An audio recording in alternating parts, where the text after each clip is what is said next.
Okay, so one of the problems that a lot of people have when they're cooking, right, or when they're thinking about anything, is getting outside of their own head about what's good and what's bad. A lot of you have just had apples, right? Apple pie. Almost all of you think that an apple should be crunchy. Who here thinks an apple should be crunchy? Why? Why? I'll tell you why. It's because you're used to mealy, crappy apples out of a supermarket, right? Well, turns out you guys just have a prejudiced view of what an apple should be, okay? In fact, had you grown up in Victorian, or not Victorian really, Victorian. Had you grown up in Victorian England, right, you would appreciate most the crumbly apple, right? The dessert apple, an apple that had a more similar texture but a real taste to what we call a Red Delicious, which is, of course, almost universally hated here, right? Most of you hate the Red Delicious because it is red but not delicious. All right. So the point being that you in your minds have thought that you really want a crunchy apple. You're not focused on what else an apple could be. I would bet that most of you, even if you were going to make apple juice, if you were tasting an apple and the apple wasn't crunchy, you'd say the apple was bad, right? And it's because you haven't taken the time in your head to analyze what it is that you want out of this particular apple in this situation. And a lot of times it's not crunch, right? So what I'm going to do today is I'm going to run a little experiment to try and unhinge your mind, all right? And we're going to use a product called Gymnemic acid, Gymnemia sylvestre. Who here has tried this product before?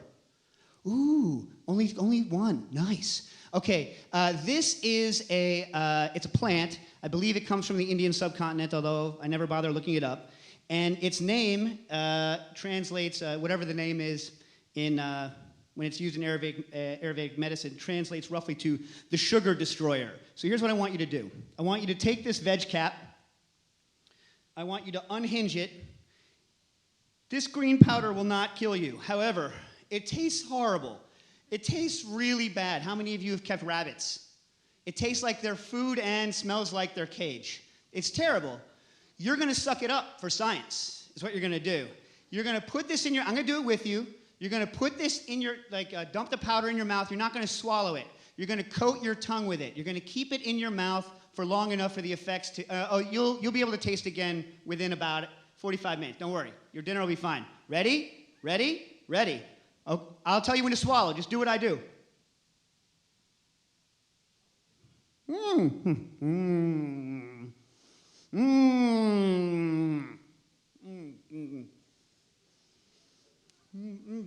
Coat.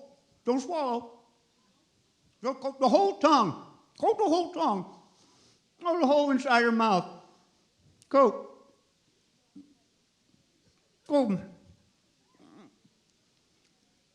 Okay, now you can start to swallow. Make sure your whole tongue is coated. Oh, all right. Now, before we taste anything else, let that die down. Don't drink water quite yet. Give yourself a minute. You just now tasted it? After all that? All right. You're not going to die from this. Okay. Now, give it a second. Have you all recovered from the nastiness? A little bit? All right. This is a packet of sugar. Taste it.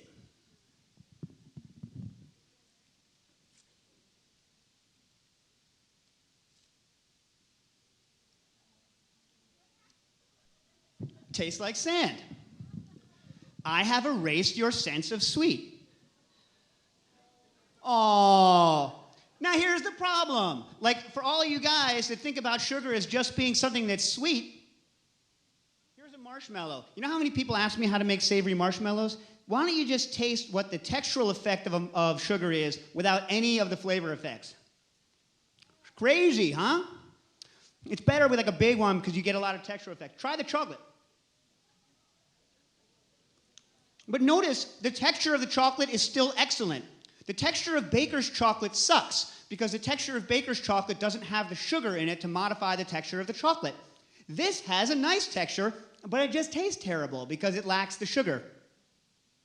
Here's a real shocker. By the way, if you guys have some pie left, now would be an interesting time to taste what pie tastes like. If you still have some room with when there's no sugar in it, you will be astounded. Strawberries.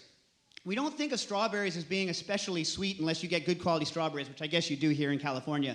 But what you also don't realize is the super high acid level in a strawberry. Taste a strawberry without the sugar. It's a lot more acidic than you thought, right? Isn't that nuts?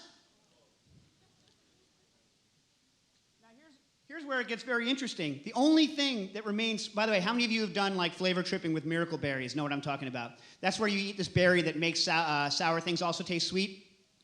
If you really want to kill somebody's buzz on one of those expensive parties, gymnemic acid, because it actually wipes out your sweet sensors, trumps miracle berry. So if someone eats their expensive miracle berry and then you give them some gymnemic acid, you wipe them out. Little tip. But try the honey. Honey is the only thing that retains, by the way, it also wipes out saccharin, it wipes out sodas. If you guys have a Coke or a Pepsi or whatever, any sort of cola, and you want to taste pure phosphoric acid and bitter cola flavors without the sugar, go pound that Coke now and then get back to me on it. Try the. I can't open my honey packet because, as I said, I'm incompetent. But, geez. But honey is a testament to how important your olfactory sense is to your taste. Because even though it doesn't taste sweet, notice how there is some sweetness to the honey. Do you guys get that? Who gets that? Yeah, but none of that sweetness is coming from your actual tongue. The sweetness is coming from your brain telling you that this flavor, this smell is sweet. So what I do when I do this sort of nonsense at home, which I don't do anymore because I've been doing it for years, so I only do it now for demonstrations, is I sit around and I eat boatloads of things that taste terrible and register in my head what the sugar is doing besides flavor, right? And so the reason this is instructive to you is because now you can think about what sugar is doing in a fruit. Like I used to use it for, anyone here make apple cider, like the hard stuff?